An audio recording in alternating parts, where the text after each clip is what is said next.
Hello and welcome, everybody. Thank you for joining us for another episode of our Project Elephant. And I want to welcome Chris Colt here. Thank you, Chris, for saying yes to me and us, and yay, and sharing. So I'm going to those of you who have never met Chris, never heard of Chris, I'm going to tell a few words about Chris and then we'll start. Sounds good? Okay. Perfect here. Let's do it. So Chris is the challenge champion, and he helps entrepreneurs scale up quickly and create enduring revenue with six-figure challenges. And he's also a movement marketing expert for the top 1% of thought leaders and an endurance cyclist who has successfully completed the hardest 100-mile mountain bike race in North America.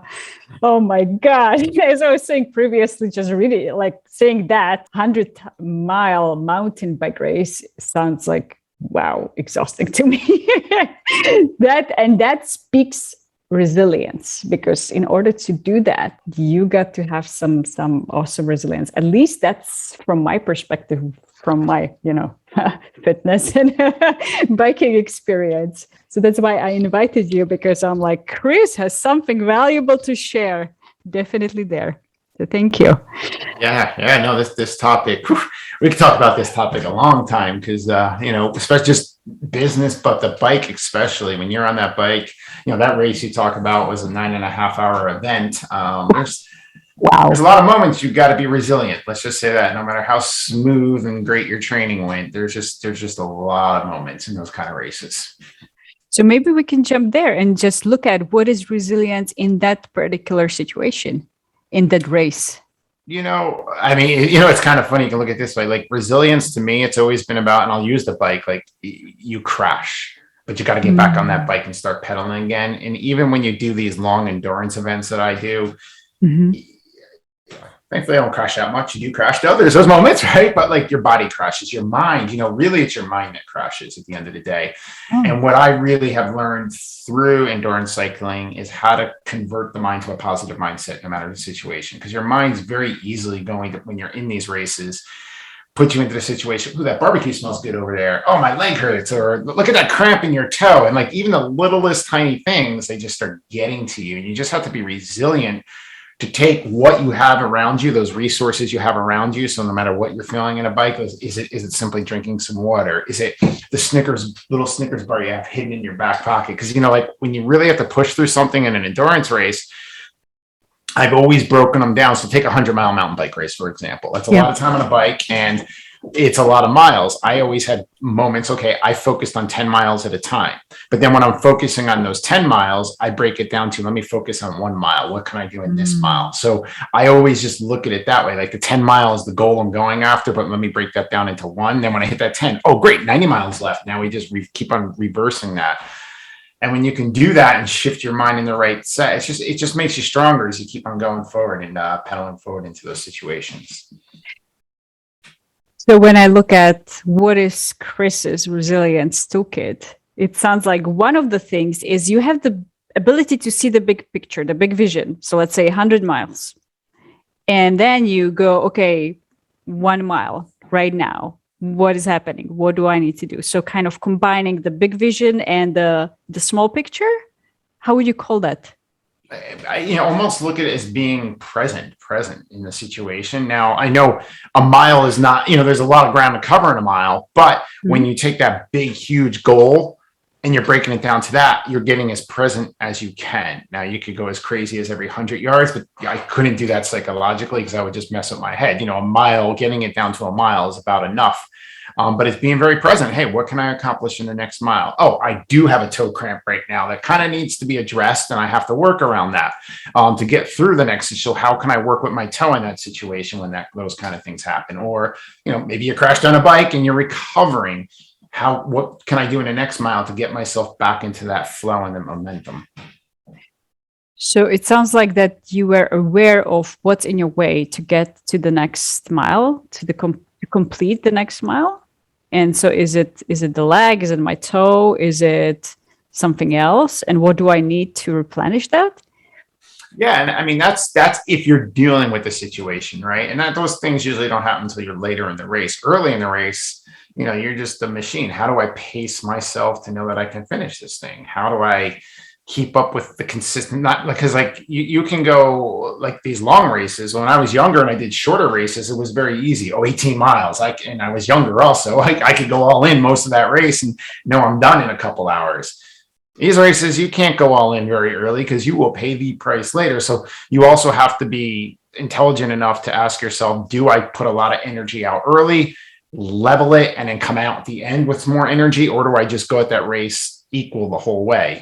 For me, I always find my first 10 miles, I try to stay up in the front 20% of a race because you get away from a lot of the mess that causes more resilience needed. So I like to get there. And then after about 10 miles, I settle into my race until about mile 80, 85, depending on the course. And I go into a whole different mindset. We're coming to the finish. Now we can give it more energy. But like there's a lot in between mile 10 and mile 85 in that strategy. And I mean a lot that goes on in those times. So I'm hearing the word strategy. So it sounds like in your resilience toolkit, it's not just to have a clear vision where you're going, but also having a strategy. Okay, in this section of the race, this is the mindset, or these are the questions I need to ask myself, or this is my focus. Then in the next portion, this is what's beneficial. Sounds like your ability to plan and strategize would play a role in this. Oh, absolutely. See, you don't go into a race like that without a plan. You just don't. Now, does that plan go as planned? Pretty much never. Never. I can't. I've had maybe one or two races go, like, it's kind of interesting because I can always visualize finish lines, and I've had that time like dialed, like keeping photos in my office and all that. I've done that multiple times, like almost a dead on time. But how I got there on that 100-mile like was completely different than what was on a plan. So like, to give you an example, what I always do on my bike races, and this is where people are like, man, these cyclists are crazy. On my top tube on a mountain bike, I put like when the aid stations are and where I need to be time-wise on aid stations too. So I can look where my pace is going. Okay, first aid station's at mile 18. I'm ahead of pace. Awesome. Oh, I'm behind pace. So what do I have to start to tweak on that? That does play with you psychologically, because if you're not where you want to be, but that also helps you get on the journey. And I can't tell you how many times I've smoked the first aid station to only be at the second aid station way behind, so like you have to understand how to adapt to all those situations going through. Because there's variables when you talk about resilience, there's variables out of your control. Like, you could start a race. Like when I did that race you were talking about, that's the Leadville 100. It's an iconic mountain bike race. I trained, I had a vision to do that when I was younger, when I first got into cycling. It took me at about the age 44. I did it, right? Yeah, I think it was 44. Yeah, 44. You think I remember that, but it was age 44 that I did it. And that was a life vision, but I started a process of training and qualifying for that about 6 years prior. Now, I could have qualified a little bit earlier, but like I was having fun doing all the things. I wanted to go there as fit as a pro athlete. But that race, I just want to share with you something. In that race, in the first 3 minutes, that race was almost over for me, because as we started, you start with 2,000 riders. I was in the first couple hundred at that race. A guy that literally was 13, 14 feet to my left got a flat tire, and all you hear is a big boom, and he tumbled. And I'll never forget that moment when he started tying. I saw the peloton. That's what all the cyclists are together, right? You saw 3-4 other people start to tumble, and I caught it in the corner of my eye. And thankfully, I just dug down like this and gave a shoulder to push them back up and keep me stable, which kept it from going this way. So, that was a moment that my race could have ended there. And there's a lot of things mindset wise that start to happen there. Oh my gosh, I just fell off the pack, this and that. But, I did two things in that scenario. I saved a lot of other people from getting kicked out of, not finishing. I was able to stay in my race. But imagine all the resilience you go through in life to train, do these races, do all these things. And this is any athlete.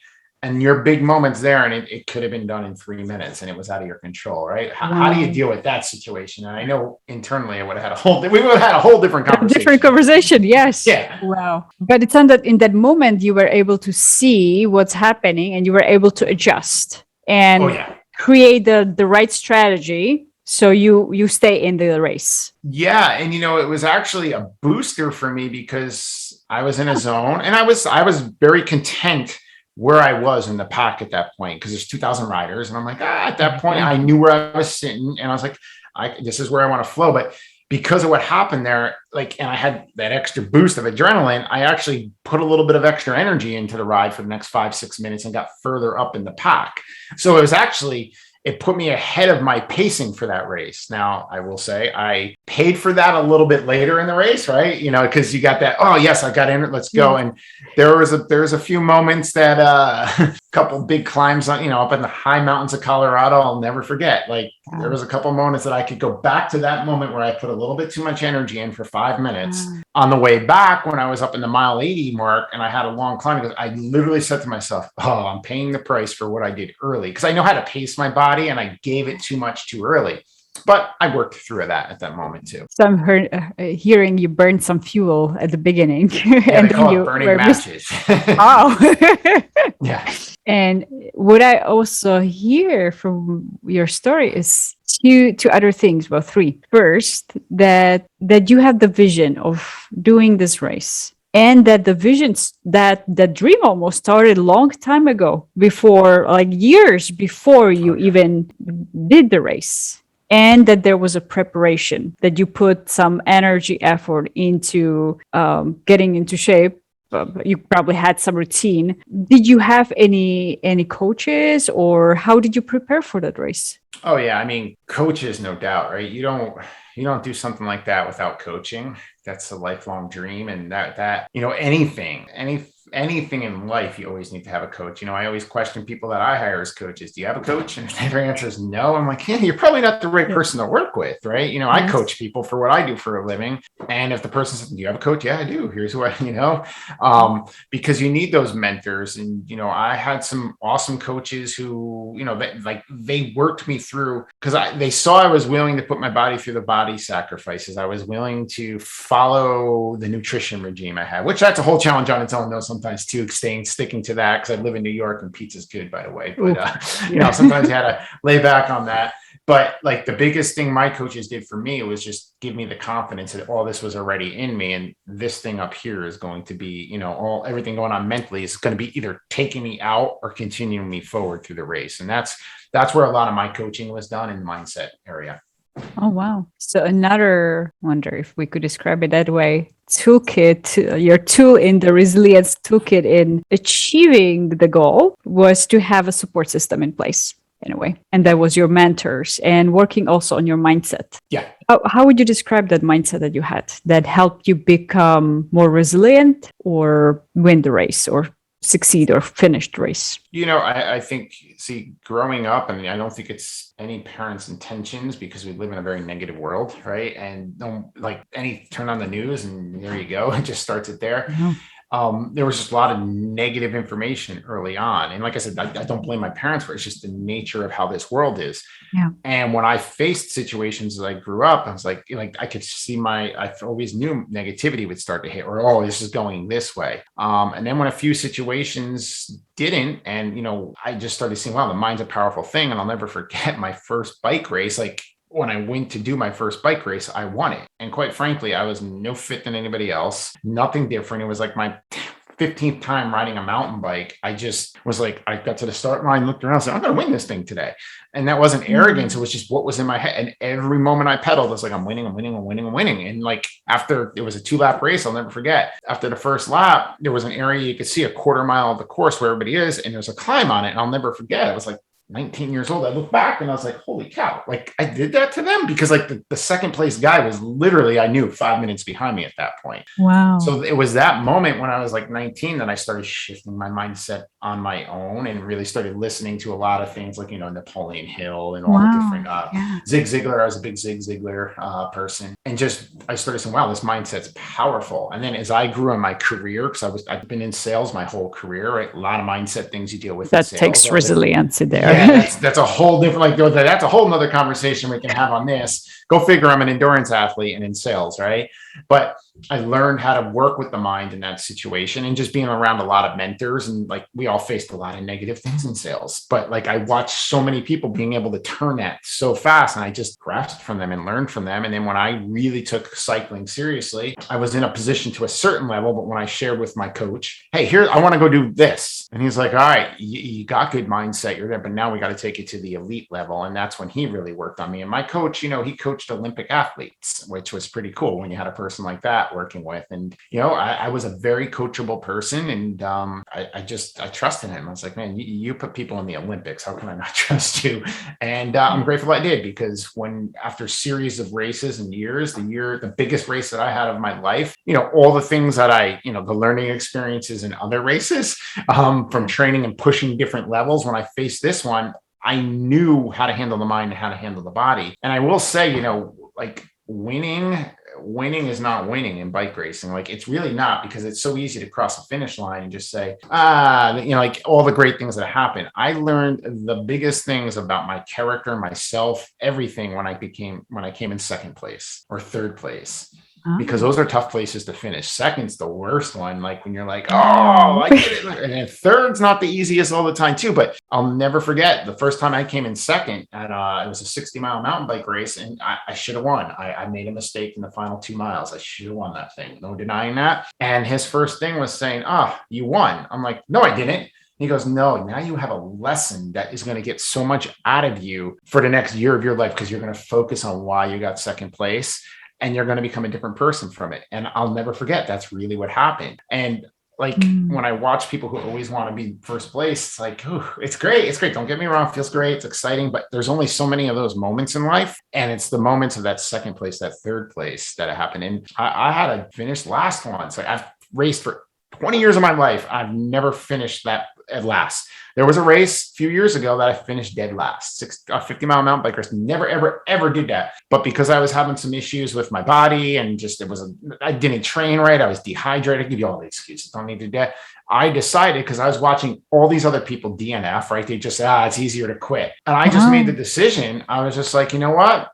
It is easier to quit. It is easier to go sit there and have barbecue with everybody and just, I should have been out for another 3 hours. Or I could sit here and had to deal with a lot of things that day, because I was very dehydrated. But I was able to get myself back to a certain level. I was on a bike, which should have took me 5.5 hours, took me like 7.5 hours. But I crossed that finish line, and I'll never forget when I crossed that finish line, the guy that he knew me, who raced, he goes, proud of you, because like, he showed me all these names. They quit. And there was like 30 other people who quit, because it was a race of like 75 people.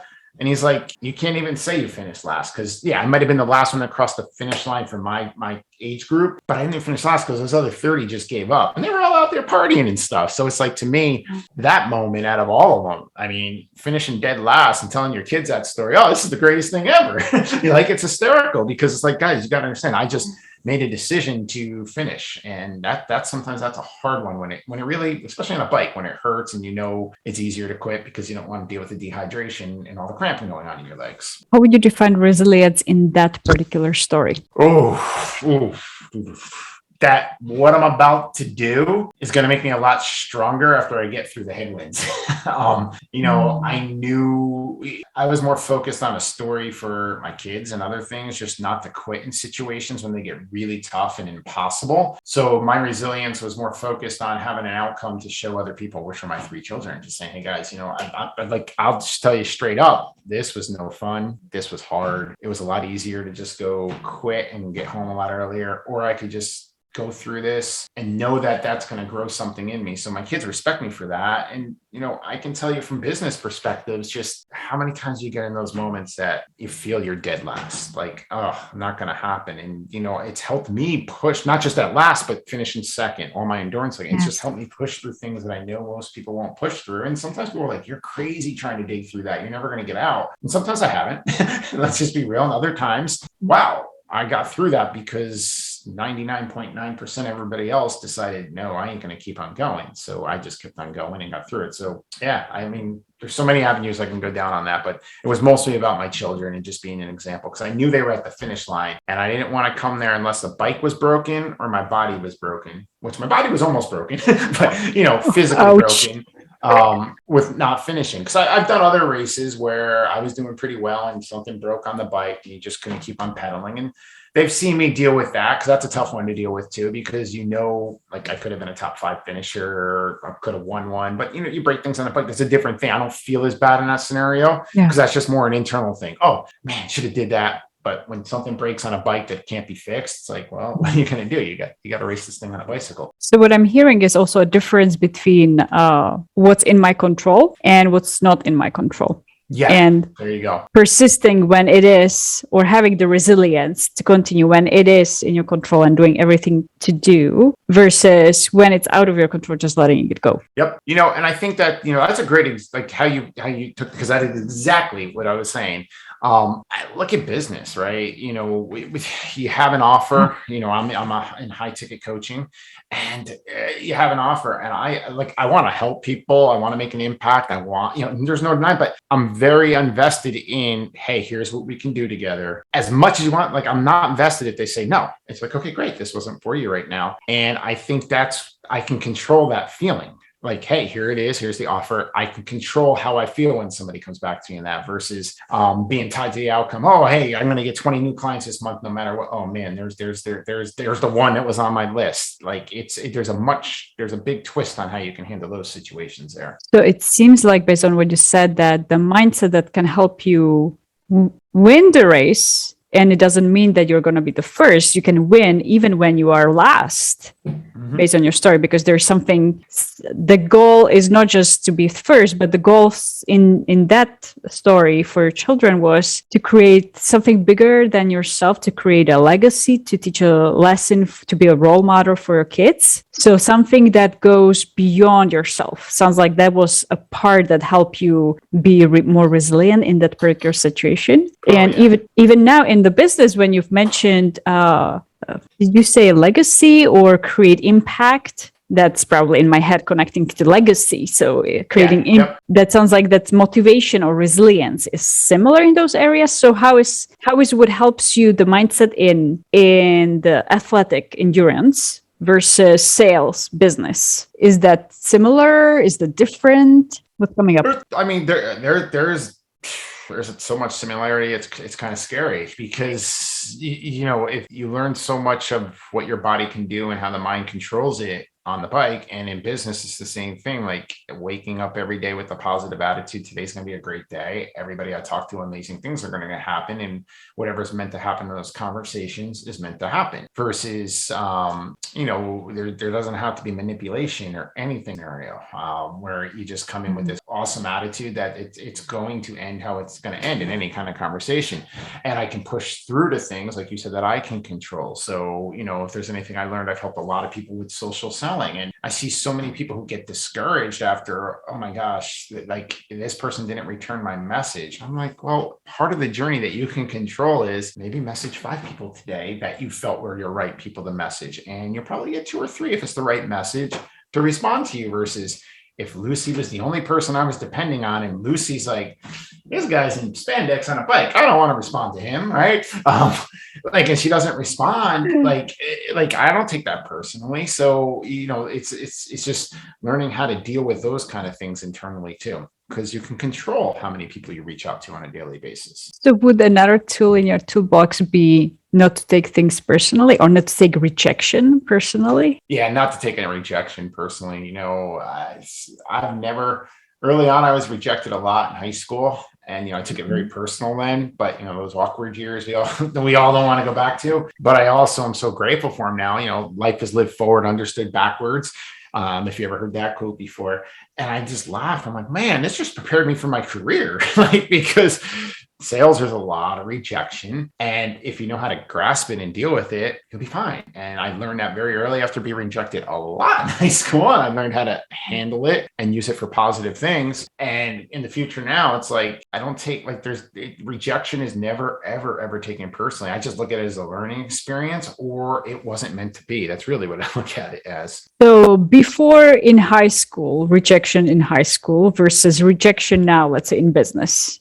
Yeah. So it seems rejection now, the mindset, the what would you say is the resilient mindset around that, or resiliency, or the thinking, or a thought? Would that be something that you tell yourself? What would that be in that? What makes it different? Experience does. There's that, right? You just gain, I guess you gain some thick skin over time. And just, I guess it's just not being, like I said earlier, not being as vested in the outcome. Like, my life is over if this person says no, or, that part of things. Like, I've just learned how to, hey, if this isn't going to work out, this isn't meant to, it all starts with that. And I also learned enough, like, the other part of the mindset too, is when their rejection does happen, it's always like, oh, this is for a better reason. I just don't know why yet. And, I've had that happen in my sales career, where I was, trying to get a job with a different company, and, no, they had every excuse in the book about all 9,000 degrees that you need, when, like, I have degrees. You just want these very specific ones. Okay. But I was like, there's got to be a reason behind this. You fast forward 6-7 months, something lands in your lap. It's like, oh, if I took that opportunity, I would have never had this presented to me. So a lot of times you do have to realize rejection is actually a guiding, if you allow it to be. Oh, I like that. So the mindset here. So before, the rejection was almost like, this is it, this is end. I will never, let's say, date again, or whatever the situation in high school was, versus rejection in sales now. Well, there's a better reason. There's something better ahead. And rejection, how did you say it? Rejection is a tool. Now I forgot how you said it. Kind of a guiding mechanism. It's a guiding mechanism. Tool. If you allow it to be, it's a tool that can guide you if you allow it. Guide you towards what? What would you say? I believe towards what you're meant to really have. Like, it can continually guide you, or because you're going to learn in the process of rejection too. Hey, what could I have done differently that maybe this would have gone differently? Or, oh, maybe in business, that person really wasn't my target client that I should be working with. They weren't my avatar, the person I'm really trying to work with. No, it ought to be expected that they weren't going to say yes. So I think it gives you a moment to take information and review it to yourself and look back on situations. Now, I don't look back on situations too long. I really quickly look at them, because I don't like getting stuck in any past moment. It's like, hey, that's already past, but what can I grasp from that moment? Great, got that noted up here. Now let's continue moving forward. So it looks like you have a great skill of refocusing, not dwelling on what happened in the past, but focusing for the future and creating a strategy. Has that always been how you've operated? Probably not. No, because, just growing up, seeing cycles that my parents were in, that their parents were in, that their parents were in, looking back. So it was just like, there was a point when I started working, and I just remember typical conversations at dinner, like they were always the same topics. And I was like, man, I don't want to have these conversations when I have kids. So there was a shift sometime in my teens that started happening. Did it get easier? No, it was just something that I started to really put forward. And then I just started working on that over and over, and it ended up like my conversations are much different than my parents were at a dinner table. I guess I made a conscious decision to change that and to just pursue that. Now, I will say there's a lot of resilient moments that come when you go to make those changes, because there's things ingrained in you, people call them paradigms and things like that. Yeah. To break out of those things, it's a lot of work. It's not easy, because it's very easy to go back, no matter how good people say they are and amazing they are. It's very easy to fall back into old habits or old things you were taught. You just consciously have to focus on how to get out of those things. And that was just something I started doing when I was in my early 20s, and staying as consistent as I could on it. Now, was I perfect in it? Absolutely not. I fell off it a bajillion times, but I always could pick up on, you're falling back into this. You got to start focusing back on this. What would you say gives you fuel to continue and get back on track? Just knowing there's more within me to make a greater impact in this world. And I have a generation of 3 boys sitting there watching everything I do. So, that's the biggest fuel. Those 3 boys, I want them to see a father that's an example of character, honor, love, and being a warrior. And I mean that as not like going out and taking the world out, but just willing to battle through things to get to where you're going, because nothing's handed to you on a silver plate in this world. And no matter how you try to set up your next generation, you want them to face things. Like, there's things that I've had to face personally that I wouldn't want my kids to face. But I don't want it to be so easy for them that I'd be like, hey, here's everything on a silver platter. Like I want them to have those challenges and those moments that make them dig deep, those moments that'll keep them, it's not a bike race, but just pedaling to whatever they want to go to and digging through like, holy cow, this did take a little time, but I got here. And that's just what I want to be as an example to my kids. Oh, so I see another strength in you, which would be clarity about who you want to be and what kind of values are important to you and who you want to become in a way.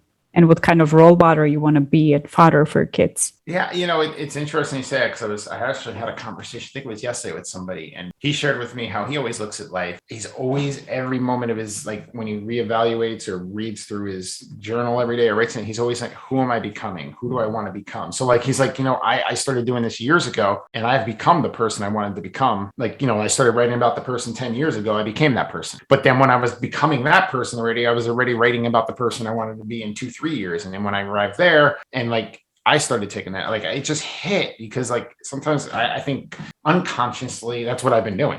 Like not knowing that's because it's like, wow, that's kind of what I do. And he's like, yeah, a lot of people don't realize they're doing that. And I forgot who he said he learned that from. It was somebody pretty well known, but like, it's just one of those things I didn't know. I was like, wow, I didn't know I was doing that the whole time. So it's always like right now, it's like, I'm looking at who I still want to be. And I know when I get there in 2, 3, 4 years, whatever it is, like at that point, you're going to keep on moving forward. You already have another vision for 3, 4 years, 5 years, 10 years out. Not that I don't have a 10, 20-year vision, but when you look at those big visions, reality is it's much easier as human nature to say, well, next 3 years look like this to get to that, right? So how sounds like having a vision is part of your resiliency, because that gives you the fuel to be really clear who you want to become. Then when you have a decision, do I quit this race or do I continue?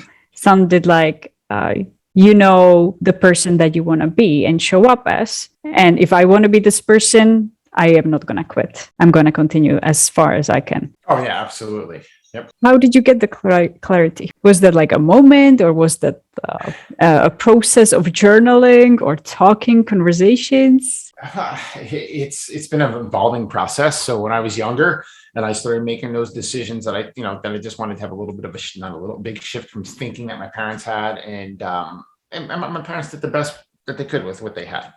There's no like hard feelings right now. Like I can look now as a father and be like, how to be expected, all those things that I used to think when I was younger. Well, now I get it, right? I understand why. So I'm just grateful that I did shift my mindset earlier to get to a certain place. But, I think my vision came from, I had to come back from losing everything financially. Like that's, you want to tell, like out of all the enduring tests I've had in my life, like that moment, there's been some dark days and there's been days like, I realized certain things in me that I thought I never suffered with, like depression and things like that. But like when that world tumbles on you, that's a whole different realm. And that moment was when the vision got clearer than ever, because I'm like, wow, if what happened to me like this, and not that I'm better than any person, this can happen to anybody, because I know how it added up to get to that point. And I know what were some of the catalysts that got there. And I'm like, I just did things that everybody else is taught to do, and look where it ended up. And if that happened to me, boom. So fast forward a few years, 2020 hits.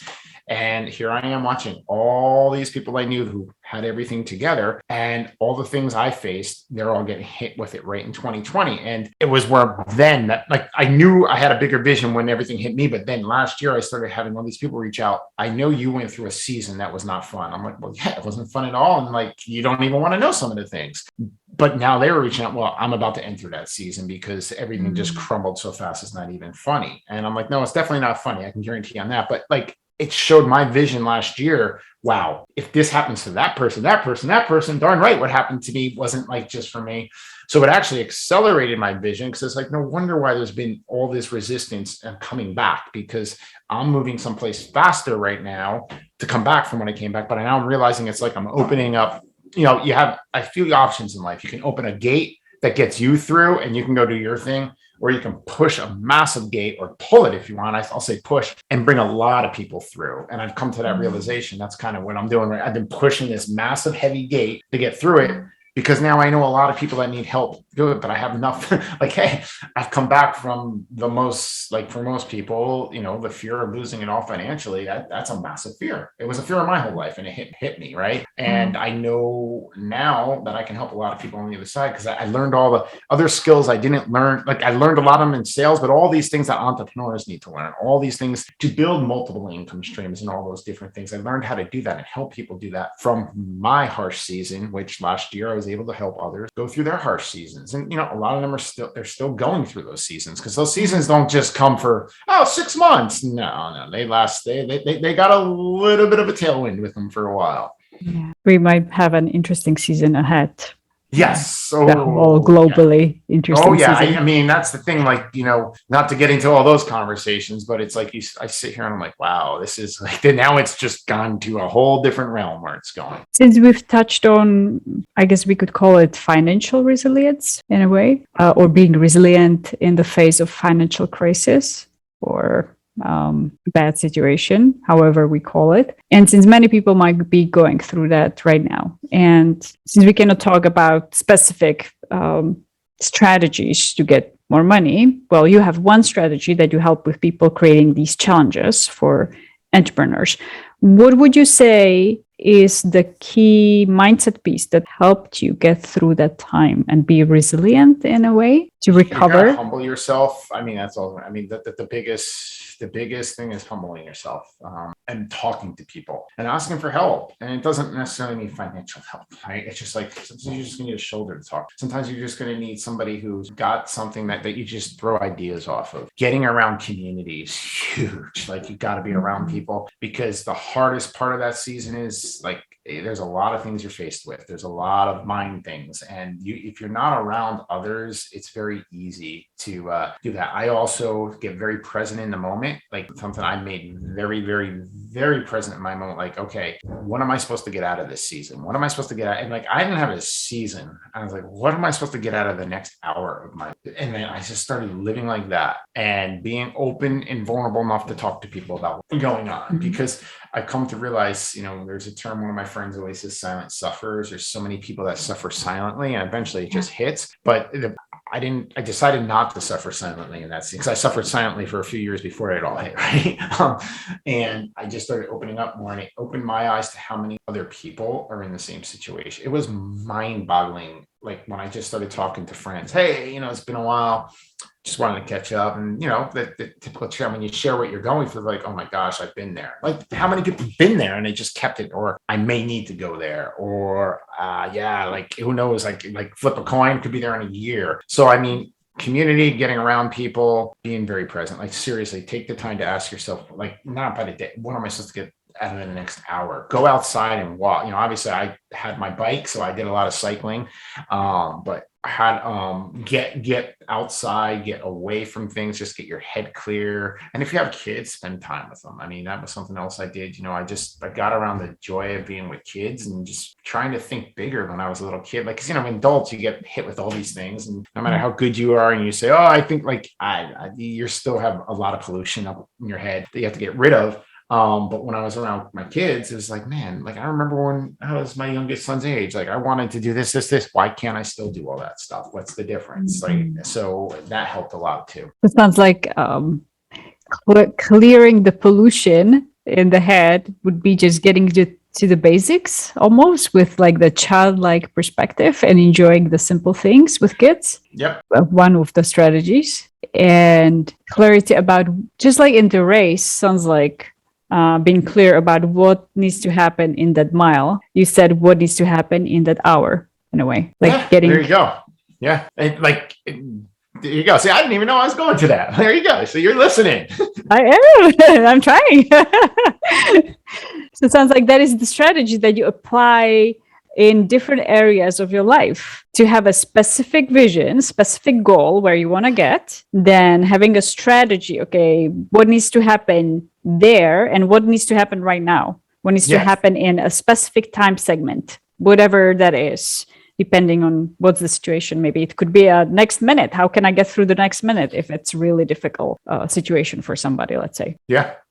And then it seems like the fuel that drives you and keeps you helps you to stay resilient is really love and for your children, for your family. Yeah, I mean, they're a massive driving force. And, like I've been sharing a journey, what it's like, what this is about, like, and they know the situations we faced because I want them to remember that, they got to see me train for all my endurance races. They saw me, we drove when I did Leadville 100, we drove to Colorado and back from New York, and they had that experience, and they got to see me, like, quite frankly, that race, I crushed it. And like, from all the ones I did, it was minus that one situation I had that I told you about, a couple moments in the race.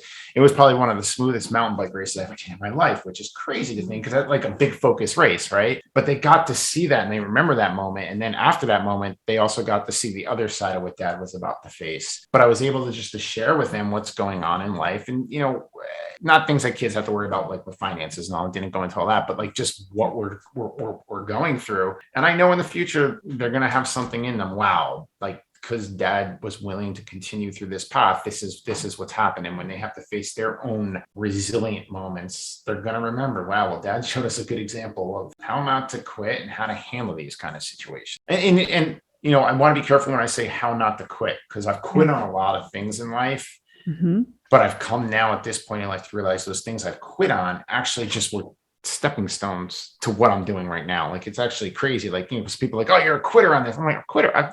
Look what I do on a bicycle. I don't quit, but I do quit if I know it's not meant to be. There comes that point, right? But then I also can look back at like 4 or 5 very specific things that I sort of quit. And now I'm laughing. I'm like, I didn't quit them. They all just like that experience is now collided to bring this here. So this can go this. I'm like, that was not quitting. That was just part of the journey. And that's something I want everybody to realize. Wherever you sit in life, whatever moment, because we're talking about resilient, you're going through, just understand, like, process, preparation. A lot of that stuff happens in private. So what's that? Process, preparation, privacy. There you go. 3 P's. I didn't even think that was coming out of me. But those 3 things, like, they're part of that journey for whenever your promotion comes, or however you want to look at that. There's a 4th P. Guess the P's are coming out, right? But nice. I just think that's something that you really, really have to be able to willing to go through and grasp, because I can look at, when I finished the Leadville 100, to most people, that was like, holy cow, like a lifelong dream. That is a hard event to get into. It's a world-renowned event. People come from all over the world. Pro athletes do it. Olympic athletes do it. And like, that's a race, like the time I got, because I got a really good time in that. I know people who have done it 5, 6, 7 times. It's still haven't gotten that time. You're like, how the heck did you pull that off? And I know that's not saying better than me. It's just like that's how good that race was. But I also said, do you want to understand what when I really started taking training seriously, what that process was like? How many times there were crashes? How many times the bike broke? How many times the head? Like, do you really want to hear that? No, I just like the finish line that you have. I'm like, but there is a journey before then. So just want to encourage anybody that's going through anything that I've said, from a financial standpoint, a health standpoint, building a business, whatever it is, just understand there's that process. There's that process that will lead to promotion. And there's going to be some private moments along that way. But I do want to encourage you, those private moments you might keep to yourself, just get around some others and have those conversations so you can kind of bounce ideas off, get some perspective from other people. Because when I started getting humble enough that I let people know what was going on, it wasn't like they were writing me checks. They were like, oh, here you go, I'll help you out. Like, I wasn't looking for any of that at all, because like, that was something I didn't want. I wanted to build income streams that got us back, not being handed checks. But what I did get was good insight. What I did get were opportunities to go make some income on my own, and just for things like that, and great perspectives. And I learned from a lot of very well-known entrepreneurs, been exactly where you are, went right through that. Yep. Lost it all. And they will say, look who, like, you can look at who they are now. And it's like, well, that's just part of the stinking journey. Because like, some of them were, they're pretty well known, but it's like, most people like, I just want to be that person. And it's like, well, you want to know it. Like, I actually know what those 2 people really went through now. And it's like, I don't know if you want to go through what they really went through to become that person. So it brings up for me, like, you redefined what is failure, what is rejection. It sounds like you are redefining the darker places, stages in our lives or businesses or health journey, that it is a journey, that it has the downs and it's not going to last forever. Sounds like that there's always a strategy that can help you when something happens to be present. What do I need right now? and see where to be resourceful, kind of see what are my resources here in the situation. Yep. And remember that it's part of the journey, instead of saying, oh, this is going to last forever, like in the teenage years, let's say, the mindset. This is just a temporary, this is actually a learning opportunity. There's a gift, because that wasn't aligned with my highest purpose or with my vision, because as you said, the things you quit, they were actually a stepping stone. So kind of having a trust, would that be part of like what if somebody is in the dark space, what can help them get out of it or move, take the next step, get up, or reach out to people? I mean, I think if you're in a dark place, obviously reach out to people that you may have known who have gone through what you're going through. That's a great group of people to get around. That's one of the key things. I use a quote, so endurance, endurance is resilience, Dan, but I like to say endurance is a set of skills that reveals clues along the way. And as you implement those clues, you become less fearful in life. So if you're in that moment that it's that dark season, there's a lot of fear you're facing, a lot of things you probably didn't want to face. Just start going. There's going to be a lot of clues in the process. There's going to be a lot of things, if you take the moments of just going into being present, that'll start to be released to you, and just start to grasp those, because as you go on and get forward, you're going to have a lot more skills to help others get through whatever you're going through. Because I truly believe if you're going through that intense of a situation, you have a calling to go help others. Because when you get yourself through, there's people who are on their hands and knees praying, oh, I just want that person to come. I want them. Well, guess what? You're that person. Now you just got to go find them when you come through on the other side. So I'm hearing two things that I want to address. One of them is, how do you look for people for your mentors? How do you pick them? And it seems like in your perspective, you are looking for people who had the challenge, successfully overcame it, who can relate, who can understand and provide the guidance in any situation, sounds like. It depends on like what I'm looking a mentor for.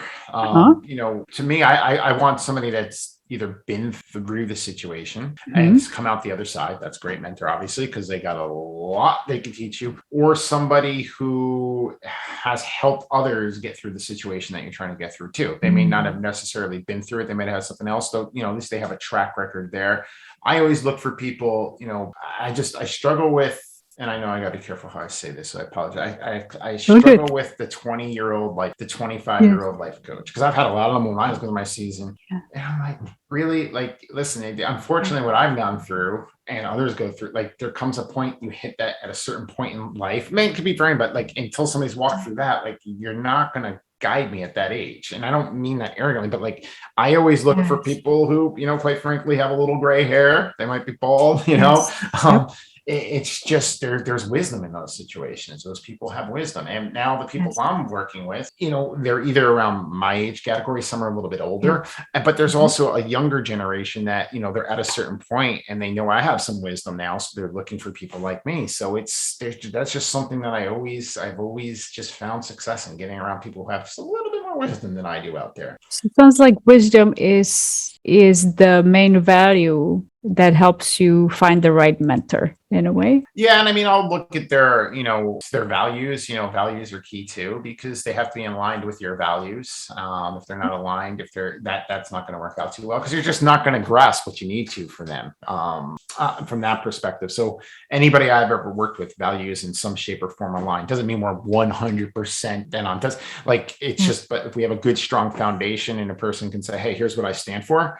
Like if somebody can say, this is what I stand for. If they have that, that's a great starting point, because if you really ask people, hey, what are the values you function your life off of? There's a lot of people who can't answer that question. Well, I want to have good character. I want to do this, but I actually have a statement that one of my mentors worked me through that, like, hey, here's how I want to live my life. Here's how I want to work with clients. Here's how I want to raise my family. Does it all go perfect? Of course not. I always can go back until I was talking about present moment. Yeah. Oh yeah, you're off on this. You're off on this. Okay, let's work on that. And so I always look for people who have, at least have their values visible where you can talk to them about it. So I was looking, if we sum it up and kind of wrap it, it looks like there's a lot of peace in the process of resilience in your perspective, in your experience. So that would be like, be clear about the process, be present during that process. Sounds like look for the present in that challenge or a failure, what kind of gift or present it could provide in the future towards your bigger vision. And what I'm hearing also, having to pause and have some private moment to process also the things and the lessons, and look for the clues for what's happening in here. What are the clues? What do I need to learn in a way to get where I want to be? Yeah. And who do I want to be? How do I want to show up in this situation? Would that be anything that you would like to add? I think there's so much that was said in this hour.